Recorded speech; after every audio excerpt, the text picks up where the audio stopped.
Photoshop में आपको different situations ऐसी आएंगी जहां पर आपको अपने इमेजेस को क्रॉप करना होता है। जब मैं इमेजेस कैप्चर करता हूं तो मेरी कोशिश होती है कि मेरे जो फ्रेम्स हैं वो बिल्कुल भरे हुए हों, लेकिन बाज़ औक़ात हमारे पास ऐसी सिचुएशन आ जाती है जैसे आपके सामने ये इमेज है और हमें इस पे से सिर्फ ये कैरेक्टर चाहिए या सिर्फ ये जो एरिया है हमें ये चाहिए।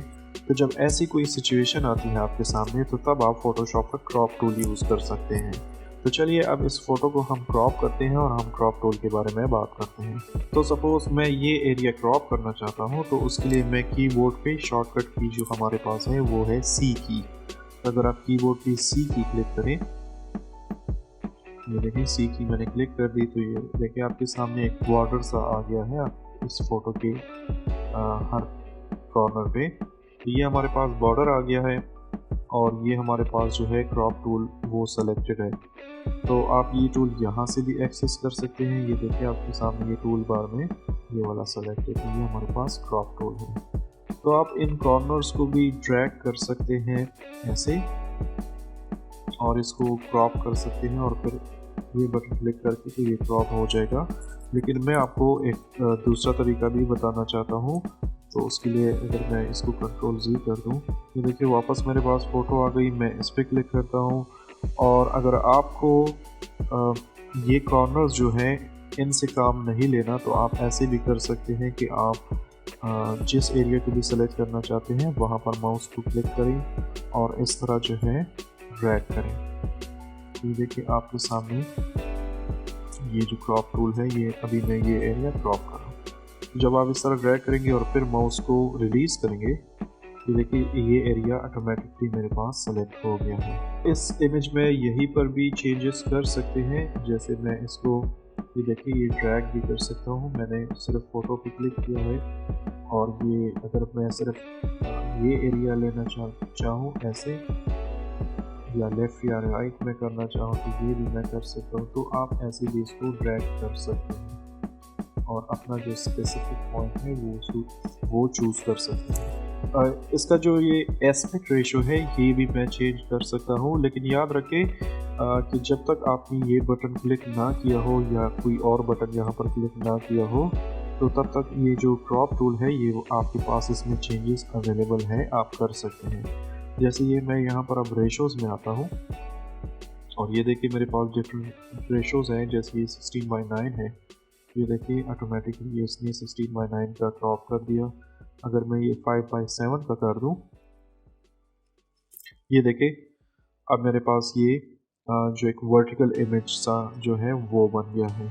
तो आप यहाँ से रेशोज़ भी चेंज कर सकते हैं। अगर मैं ये सपोज़ यहाँ पर ड्रैग करूँ,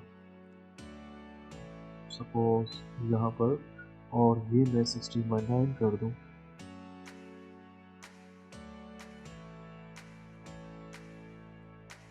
और ये एरिया मैं थोड़ा सा ज़्यादा करूँ। आप इसको फ्लिप भी कर सकते हैं, जैसे यहाँ पर ये जो एरोज़ बने हुए हैं तो इससे भी आप डिफरेंट रेशोज़ में फ्लिप कर सकते हैं। ये जो यहाँ पर 16:9 है तो आप 16:9 या 9:16 भी कर सकते हैं। अगर आप इस रेशो को क्लियर करना चाहते हैं तो आप यहाँ पर ये बटन प्रेस करें और ये रेशो वाला जो सिस्टम है वो यहाँ से क्लियर हो गया। और नॉर्मली आप स्टिल इसको ड्रैग भी कर सकते हैं और इसको डिफरेंट पोजीशंस में भी ले जा सकते हैं। अब यहाँ पर जो आपके सामने ये ग्रिड नज़र आ रहा है, ये ग्रिड भी आप चेंज कर सकते हैं। आप यहाँ पर आएंगे, इस बटन पर क्लिक करेंगे और ये देखिए आपके पास एक पूरी लिस्ट है। तो यहाँ से आप ग्रिड चेंज कर सकते हैं और आपके पास इसका जो शॉर्टकट की है साइकिल ओवरले, इसको एक्चुअली ओवरले कहते हैं, तो ये भी आप साइकिल कर सकते हैं। तो आप अगर इस पर क्लिक करें और कीबोर्ड पे ओ की जो है वो आप बार बार क्लिक करें तो ये देखिए आपके सामने वो जो ग्रिड है वो साइकिल हो रही है। इसके साथ साथ हम ये जो यहाँ पर जो आउटर एरिया है हमारे पास, अगर मैं थोड़ा सा इमेज इस साइड पे ले आऊँ, ये देखिए हमारे पास ये जो आउट एरिया है तो बाय डिफ़ॉल्ट ये थोड़ा सा डिम है और हम इसमें भी चेंजेस कर सकते हैं। ये कलर भी चेंज कर सकते हैं और इसकी ओपेसिटी भी कम या ज़्यादा कर सकते हैं। तो उसके लिए हम आएंगे यहाँ पर गेयर आइकन में। तो अगर मैं इस आइकन पे क्लिक करूँ तो ये देखिए हमारे पास डिफरेंट ऑप्शंस हैं हमारे पास सबसे ये जो पहले है चेक मार्क है शो क्रॉप एरिया। ये इस एरिया के बारे में बात कर रहा है कि अगर ये एरिया अब हमने शो करना है या हमने इसको हाइड रखना है तो वो हम यहाँ से अनचेक कर सकते हैं। ये देखें, ये अगर मैं अनचेक कर दूँ तो मेरे पास अब वो जो एक्स्ट्रा एरिया है जो इस ग्रिड के अंदर नहीं है, वो वाला एरिया जो है वो हमारे पास हिडन है। अगर मैं इसको वापस चेक करूं तो वो एरिया अब हमारे पास वापस अवेलेबल है और हम उसको प्रीव्यू कर सकते हैं। कीबोर्ड शॉर्टकट जो है वो इसका H की है। यहाँ पर जो हमारे पास एक ऑप्शन और है वो है ओपेसिटी। तो आप इस एरिया की ओपेसिटी भी कम या ज़्यादा कर सकते हैं। तो जब मैं इस बटन पे क्लिक करूँगा तो ये देखें हमारे पास एक स्लाइडर आ गया है और इस स्लाइडर को जब मैं बैक पे ले जाऊँगा तो इसकी ओपेसिटी जो है वो बहुत कम हो जाएगी और पिक्चर जो है वो क्लियर नज़र आएगा। और अगर इसको मैं बढ़ाता हूँ तो ये और डिम होता जाएगा और आप इसको कंप्लीट भी 100% भी इसकी ओपेसिटी जो है वो बढ़ा सकते हैं। तो यहाँ से आप ये जो बैकग्राउंड एरिया है ये इसकी ओपेसिटी जो है वो कम या ज़्यादा कर सकते हैं और इस टूल के थ्रू आप इसकी पूरी जो प्रीव्यू है वो ऑन ऑफ कर सकते हैं।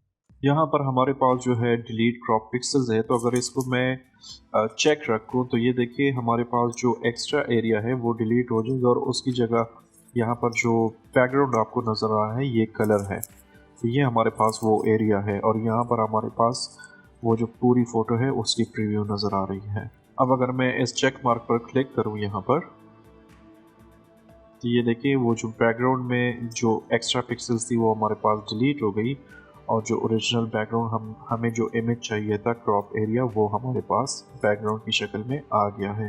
अब अगर आप मूव टूल पे क्लिक करें और इस इमेज को चेक करना चाहें इसका जो बैकग्राउंड में एरिया था तो ये देखें सबसे पहले हमें इसको लेयर में कन्वर्ट करना पड़ेगा क्योंकि ये लॉक्ड है। तो कन्वर्ट टू नॉर्मल लेयर कर दें और ये देखें इस पिक्चर के इर्द गिर्द और कोई डेटा नहीं है और जो भी पिक्सल्स थे वो हमने डिलीट कर दिए, क्रॉप कर दिए।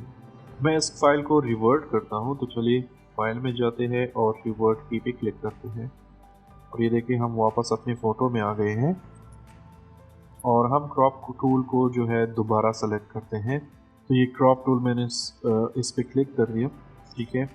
और अब जब मैं अल्ट की पे क्लिक करूँगा और साथ में इन बैकग्राउंड्स को या सपोज़ मैं सबसे पहले इसको ड्रैग कर लेता हूँ ऐसे और यहाँ से भी ड्रैग कर लेता हूँ और यहाँ से भी थोड़ा सा ड्रैग कर लेता हूँ। अब अगर मैं अल्ट की पे क्लिक करूँ और साथ में माउस से ड्रैग करूँ तो ये देखिए अब हमारे पास ये दोनों साइड से जो है कम या ज़्यादा हो रहा है। इसका एरिया जो है वो हम कम कर सकते हैं या ज़्यादा बढ़ा सकते हैं। तो ये मैंने सेलेक्ट कर लिया और ये एरिया मैंने सेलेक्ट कर लिया और अब अगर इस बार जो है मैं ये वाला जो ऑप्शन है ये ऑफ रखना चाहता हूँ। तो अगर मैं इस पे क्लिक करूँ तो ये देखिए हमारे पास वो जो कलर एरिया था जो जिसने हमारे पास रहना था और बाकी नहीं डिलीट होना था, तो अब वो ऑप्शन हमारे पास गायब हो गई है। लेकिन अगर मैं इस पे क्लिक करूँ चेक मार्क पे तो ये देखिए हमारी जो इमेज थी जो लॉक थी वो तो एक तो वो लेयर में कन्वर्ट हो गई है ऑटोमेटिकली। दूसरी बात ये है कि हमारे पास ये एरिया तो सेलेक्ट हो गया है लेकिन जो एक्चुअल इमेज है जो हमने क्रॉप करना था या डिलीट करना था वो एरिया अभी भी इसमें अवेलेबल है। तो देखिए वो सारा एरिया आप देख सकते हैं। तो वो हमने सिर्फ ये डिलीट क्रॉप पिक्सल जो है ये वाला ऑप्शन जो है अनचेक रखा था, इसलिए वो जो एक्स्ट्रा पिक्सल्स थे जो हमें नहीं चाहिए थे या जो इमेज का जो एक्स्ट्रा एरिया था जो हमें नहीं चाहिए था वो हमने डिलीट नहीं किया बल्कि हमने सिर्फ उस एरिया को फोकस किया है। देखिए अब अगर आप इस इमेज को सेव करेंगे, सपोज जेपेग में सेव करेंगे तो आपके पास सिर्फ ये एरिया सेव होगा, ये जो एक्स्ट्रा है ये सेव नहीं होगा। लेकिन एक्चुअल इमेज में जब आप फोटोशॉप में आएंगे, सपोज आप PSD में सेव करेंगे तो आपके पास ये सारा एक्स्ट्रा एरिया भी अवेलेबल होगा। तो ये एक दूसरा तरीका था क्रॉप टूल को यूज़ करने का। और जैसा कि मैंने बताया कि आप अगर इसको PSD में सेव करेंगे तो इसके पास इसका सारा डेटा भी अवेलेबल होगा जो एक्स्ट्रा पिक्सल्स है। तो इसलिए अगर आप वो दूसरे तरीके से क्रॉप करते हैं तो उसका साइज़ ऑफ कोर्स कम होगा क्योंकि उसमें पिक्सेल्स कम होंगे। लेकिन अगर ये इमेज आप सेव करेंगे पीएसडी या टिफ में तो इसका साइज़ उससे ज़्यादा होगा क्योंकि इसके साथ वो जो एक्स्ट्रा इंफॉर्मेशन है वो भी अवेलेबल होगी। इस इमेज का जितना भी हिडन एरिया है अगर आप वो वापस देखना चाहते हैं तो उसके लिए आप आएंगे इमेज में और यहाँ पर हमारे पास जो है रिवील ऑल ये जो एक ऑप्शन बना हुआ है, अगर आप इस पर क्लिक करेंगे तो ये देखिए आपके पास जितना भी इमेज था वो वापस उसी हालत में आ गया है और ये अनक्रॉप इमेज है। क्रॉप टूल का एक और इस्तेमाल ये भी है कि अगर आप इस क्रॉप टूल पे क्लिक करें और यहाँ पर आप कोई भी एरिया सेलेक्ट करें और सपोज़ आप इस क्रॉप टूल से वापस निकलना चाहते हैं तो उसके लिए इस की बजाय ये वाला जो बटन बना हुआ है कैंसिल का बटन है, ये आप इस पे क्लिक करें तो ये कैंसिल हो जाएगा या आप एस्केप की जो कीबोर्ड पर होती है वो आप क्लिक करें। चलिए मैं इस कैंसिल पे क्लिक करता हूँ और ये देखिए वो जो क्रॉप टूल था वो वापस अपनी स्टेट में चला गया है।